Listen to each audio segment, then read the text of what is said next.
Picture this. It's 1991. Okay, I'm picturing it. The wind is just howling through this open first-story window of a clock tower. And this is at a deeply isolated place called Axton Manor. Oh, wow. Sounds intense already. Yeah, it really is. Yeah. Because standing on the ledge, with her arms crossed like an X over her chest, is this young girl. And she is absolutely terrified. Right. I mean, anyone would be. Exactly. Her mind is screaming at her to run, to just get away from the edge. But she can't. She's surrounded by 8 figures in black robes. Robes, yeah. And the masks. Right. They've pulled their hoods up, and they are wearing these shiny, silver-colored fox masks. The author actually describes them almost like giant human-animal hybrids, you know? Yeah, like the face of a fox, but the body of a girl. And the mind of a killer. So crazy. The girl murmurs this pledge, she says, for the pure to the pure. And before she can even change her mind, multiple hands just shove her out the window. Jeez. She falls, knowing she basically had to do whatever it took to become one of the quiet girls. It is an incredibly chilling, visceral image to open with. I mean, it's binary, it's brutal, and it just instantly establishes this tone of institutional darkness that kind of permeates the entire world we're looking at today. It really does. Welcome to today's deep dive, everyone. Our mission today is to connect the dots between that terrifying 1991 prologue and two, well, seemingly separate modern-day storylines taking place in 2025 and 2026. Yeah, we're exploring Dorothy Koomson's 23rd novel, The Quiet Girls. Such a masterful puzzle of a book. And we're going to piece it together for you by looking at the sources we've compiled, the excerpts, character studies, thematic breakdowns, all of it. And I should say, these sources aren't just like light, breezy character arcs. Koomson is tackling some incredibly heavy, complex concepts here. Absolutely. We are looking at elite privilege, institutional cover-ups, and really the extreme length that people will go to protect their children, or I guess in many of the cases we'll discuss the lengths they'll go to protect the status quo of the systems they belong to. Right. And, before we go any further, I want to establish a quick ground rule with you, the listener. Yeah, this is important. This novel dives headfirst into some highly charged contemporary political issues. We're going to be talking about book banning in schools, and we're going to be discussing systemic racism and racial profiling within educational institutions. Very heavy topics. Yes, and I want to be perfectly clear. We're going to explore these themes deeply because, well, they are the engine of the author's narrative. But neither of us is taking a political side today, nor are we endorsing the viewpoints presented by the characters. Exactly. We are strictly here to impartially unpack the author's fictional text, understand the sociology behind the plot, and see how it all drives the story. Precisely. I mean, we are looking at the mechanics of the plot and the psychology of the characters within the world Koomson has built. We really just want to understand why these characters act the way they do when placed under, extreme pressure by the institutions that govern them. So let's jump into the first timeline, which is March 2026. We are introduced to Dr. Kez Lanyon. Kez is such a fascinating character. She really is. She's a profiler and a therapist who works for this government-adjacent organization called Insight. And Kez is dealing with some intense unresolved trauma. Yeah, she suffers from severe PTSD. Right. She frequently slips into these waking trances where she relives a moment from the previous year when she was actually shot on the job by someone she was actively trying to help. Oh, wow. Yeah. So she is someone whose threat assessment radar is just constantly pinging at maximum volume. Which is what makes her placement in this seemingly mundane setting of a school parent-teacher association meeting so interesting. No, totally. She's sitting in this stuffy school hall with her husband, Jeb, trying to focus on a parents' conference, but her mind is wired for high-stakes survival. I mean, she's scanning the room like a tactical operative. Right. And Jeb has practically dragged her to this meeting because of this woman named Penny Pressman. Penny takes the stage, looking incredibly meek, tucking her honey blonde hair behind her ear, playing the role of the fragile, concerned mother to absolute perfection. Yeah, she represents a group called Mummies Making Moves Matter. Which is quite the name. Huh. She's proposing that the school remove certain books from the library. She claims these books are inappropriate, that they misrepresent history, accuse ancestors of unspeakable acts, and depict shocking lifestyles. And again, looking purely at the mechanics of the author's fictional world here, independent of any real-world politics, we are watching a highly orchestrated performance. Oh, 100%. Penny has completely defined the battlefield. She Yeah. wants to have this emotional, moral debate where she gets to occupy the high ground as, the protector of innocent children. Okay, let's unpack this. Okay. Because Kez's reaction is incredible, and it tells us so much about how to disrupt an institution's power. It really does. I mean, most people in that room would try to debate Penny on a moral level, right? They'd argue about the value of literature or the importance of free speech. They would play by the rules Penny just set. Right, they'd fall right into her trap. Exactly. But Kez is a profiler who deals with actual clinical psychopaths. She stands up in the middle of this crowded hall, interrupts Penny, and completely changes the rules of engagement. Such a great scene. Kez doesn't argue about the books at all. Yeah. Instead, she smiles broadly and promises that if even one book is removed, she will sue Penny, she will sue Penny's group, and she will sue the school. It completely derails the room. I think the text says the headmaster looks like he's going to pass out right there on the stage. It's pure asymmetric warfare. When your opponent expects a polite, moral debate on a public stage, you drop a legal tactical nuke on their private group chats. Yeah, she promises to force the entire issue into the legal discovery stage. Right. And for those who don't know, she tells the whole room that this means every single private text, WhatsApp message, email, and voice note Penny's group has ever sent will become public record. Oh, man. She tells the school they will have to hand over all their unedited meeting minutes to the courts. It's a brilliant pivot.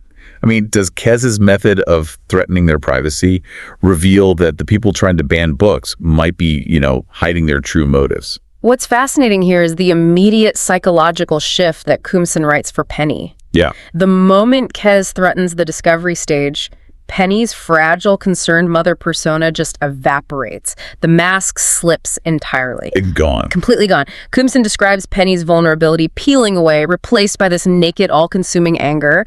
She looks like she wants to leap off the stage and physically attack Kez. Wow. And this matters immensely because it demonstrates a core concept in sociology, which is front stage versus backstage behavior. Oh, elaborate on that. What does that mean in this context? Sure. So sociologist Irving Goffman actually coined this.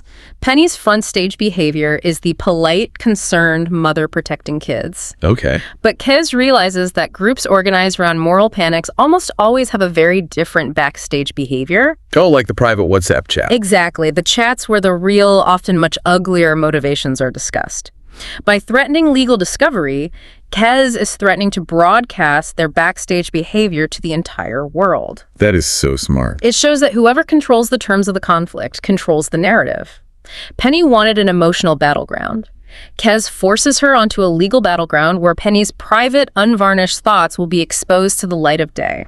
And Penny blinks first. She completely backs down. Because Penny knows her little PTA institution can only survive if its inner workings remain hidden. Right. And that exact same vulnerability, the profound fear of a paper trail, is exactly what another family exploits a year earlier in our 2025 timeline. Exactly. We see a deliberate thematic echo here from the author. While Kez uses legal threats to fight an ideological battle in 2026, Koomson jumps us back to September 2025 to show a different family using administrative threats to fight a battle of, identity and basic survival. Yeah, we meet Fredi, whose full name is Winifred Kingston. And Fredi's story is delivered to us through these incredibly intimate audio diary voice notes. I love that format. It's so engaging. She's a high-achieving black student at a school called Everglades. And I mean high-achieving. She's pulling AA stars, which, for anyone outside the UK, are the absolute highest possible marks in the grading system. She's brilliant. She really is. And she's trying to get into the UK Netball Championship and the Methelian Grand Slam. Yeah. She is hyper-focused on her future. But then we get this chaotic cafeteria scene that just derails everything. Oh, the cafeteria scene. Yeah. Fredi's best friend, Karina, is dating a boy named Dexter. Another girl named Jeanette Reyes is jealous, deliberately bumps into Karina, and then tries to grab her hair. Such typical high school drama, but it escalates so fast. So fast. Karina ducks. Jeanette falls flat on her face, smashing her nose and bleeding everywhere. Everyone laughs except Fredi, who actually goes over to try and help Jeanette up. Which is just so nice of her. And how does Jeanette repay her? By immediately pointing at Fredi and falsely accusing her of throwing a punch. And this is where the institutional machinery, almost like, an automated defense system kicks in. Yeah. A teacher, Miss Garrity, arrives. Now, Miss Garrity notoriously dislikes Fredi, Karina, and their friend Bev. Despite every other student in the cafeteria saying Fredi didn't do it, Miss Garrity immediately takes Jeanette's side and marches Fredi's group straight to the headmaster's office. Here's where it gets really interesting, because we get to see systemic bias operate not just as individual prejudice, but as a literal institutional mechanism within the headmaster's office. Right.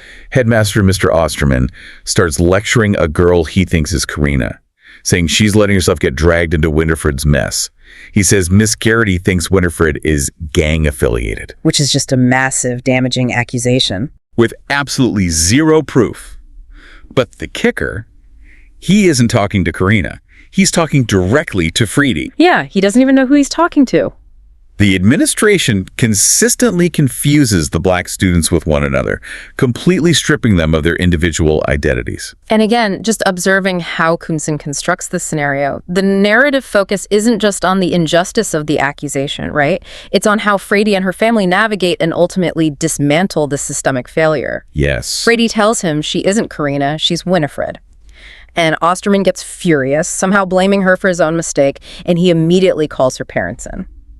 Now, Osterman expects Fredi's parents to be subservient. They're usually polite, smiling, accommodating people. He thinks he could just steamroll them with these defamatory accusations to make the problem go away quietly. But he is very wrong. So wrong.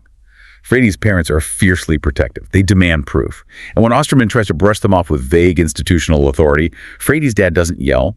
He doesn't scream. He just pulls out his phone and starts typing. I love this part. He tells the headmaster he is instantly submitting a Freedom of Information, or FOI, request to get Fredi's entire school file. Such a power move. He wants concrete, documented evidence of her alleged disruptive behavior and the specific name of the teacher accusing her of gang affiliation in writing. And Osterman instantly panics.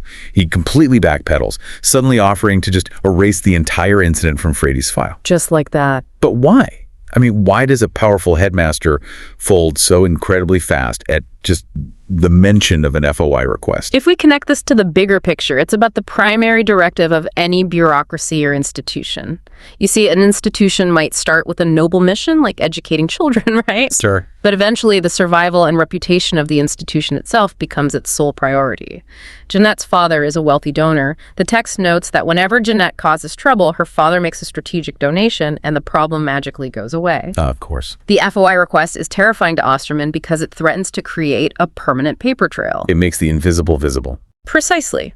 It would expose the school's structural bias, their complete lack of evidence for the gang accusations, and their blatant donor favoritism. Which would be disastrous for them. Exactly. If that paper trail gets to the public, or to an oversight body like Ofsted, which is the UK's very strict school inspection agency, the school's reputation and funding is ruined. Fredi's parents, much like Kez with her threat of legal discovery, realize that institutions fear a documented paper trail more than anything else in the world. They weaponize the system's own administrative rules against it. It's a brilliant tactical move. Yeah. They refuse to be the quiet girls or the quiet parents.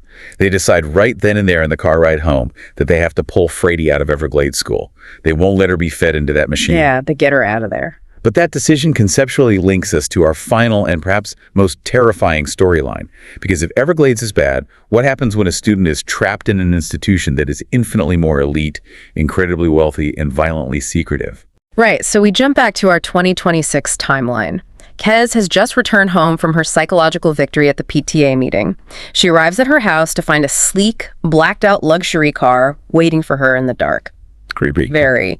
And inside is MJ. She's a woman Kez used to work with nearly 25 years ago in the Human Insight Unit. And we really have to establish, Kez and MJ are not like friends grabbing coffee. No, definitely not. They have a deeply dark shared history.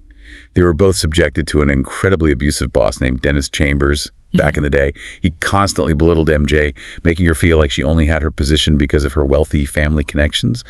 And he sexually harassed and assaulted Kez. It is an incredibly toxic environment. Yeah. They survived it, but the trauma left them permanently estranged. Now, MJ currently has all the money and power in the world. She's the kind of person who believes the universe is hers for the taking. So for MJ to show up uninvited at Kez's house looking fragile and desperate, I mean, it means something has gone catastrophically wrong. MJ needs Kez's profiling skills to save her daughter, Viola. Viola is a student at Axton Manor. Yes, the exact same Axton Manor from the 1991 prologue with the clock tower and the fox masks. That's the one. 2 weeks prior, the school's therapist, Dr. Angus Pemberton, died under highly suspicious circumstances. Oh, wow. Yeah, the school quickly ruled it a suicide or a tragic accident, but MJ doesn't believe it for a second. So what does this all mean? Well, MJ drops a massive bombshell. On the exact same day the therapist died, a pupil went missing. Same day. The school administration claims she just ran away, but MJ knows she didn't. This missing girl was a new black pupil who started late last term, and she was close friends with MJ's daughter, Viola.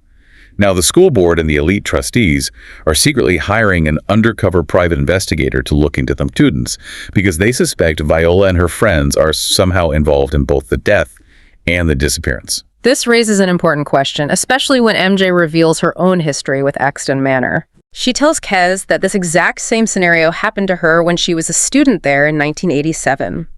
A teacher died in an accident, and an outsider girl on a bursary, meaning she was there on a financial scholarship, not from old money, a girl named Fionnuala Hooper, simply vanished. She's just gone. The school spread a rumor that Fionnuala was expelled for an inappropriate relationship and her parents came in the dead of night to take her away, but nobody ever saw Fionnuala again. The school successfully covered it up. Wait, I have to push back here. I just find it really hard to believe an entire school can just erase a missing child for decades. I mean, how does an institution pull that off without a single parent or student or journalist blowing the whistle? Well, it sounds implausible until you look at the real-world sociology of deeply entrenched elite power structures. Okay, lay it on me. MJ explains that Axton Manor isn't just a school. It's a nexus of unimaginably deep pockets and powerful allies in media, law, and government. They can legally force parents into silence with ironclad non-disclosure agreements. Oh, the NDAs? Exactly, and they can use their connections to subtly scrub mentions of the school from missing persons posts. In 1987, the students absolutely knew something was wrong, but they were conditioned to be silent. The culture of the school trains them to protect the institution above all else. That is so sinister. But there's a critical difference this time around in 2026. The new parents. Yes. The missing black girl's parents are refusing to play by those unwritten rules. They don't care about elite social standing. They don't care about being sued by billionaires. They are making noise, demanding answers, and that is what has the school board terrified enough to hire a secret PI. Wow. The enforced silence is finally breaking because someone refuses to be quiet. That completely changes how I view that terrifying 1991 prologue. Those silver fox masks from 1991 aren't just for anonymity. They are a metaphor for institutional complicity. Yes, exactly. The system forces you to put on the mask to prove you value the institution's survival over your own morality. If you want the privilege of being in the inner circle, you have to prove you can keep the ugliest secrets. You become part of the machine. I think you've hit the nail on the head. The institution demands complicity as the price of admission. It's incredibly heavy, but it's such a compelling puzzle. To summarize the core thread we've unpacked today across these different timelines and characters, Dorothy Koomson is exploring how institutions, whether it's a neighborhood PTA, a regular school like Everglades, or an ultra-elite boarding school like Axton Manor, they all try to force people to play by their rigged rules. Yeah, they do. The bureaucracy relies on you feeling isolated, overwhelmed, and afraid of rocking the boat. Yet the heroes of this story, Kez, using the discovery stage to expose hypocrisy, Fredi's dad typing up an FOI request on his phone to create a paper trail, and potentially these new parents refusing to be bought off. They find their power by weaponizing the very administrative tools meant to keep them out. They turn the bureaucracy against itself. And that is something I want you, the person listening right now, to really reflect on. We all exist within systems, in our workplaces, our local communities, our children's schools. We navigate bureaucracies that frequently ask us to conform, to look the other way, or to stay quiet for the sake of peace. Right. I challenge you to think about what unwritten rules you might be blindly following in your own life simply because it's the way things have always been done. Where are you putting on a mask just to fit in? That's a phenomenal point. And I'll leave you with one final provocative thought to mull over. If an institution's survival over decades, or even centuries, depends entirely on manufacturing quiet girls, people who are silenced, pushed out, or entirely erased to protect the status quo, what happens to the entire foundation of that elite world when just one girl or one family refuses to be quiet? If the foundation is built on silence, one loud voice might bring the whole thing crumbling down. Exactly. Next time you walk past an old prestigious building or look up at a clock tower, just ask yourself who built it and who did they have to push out of the way to keep it standing. We'll see you on the next Deep Dive.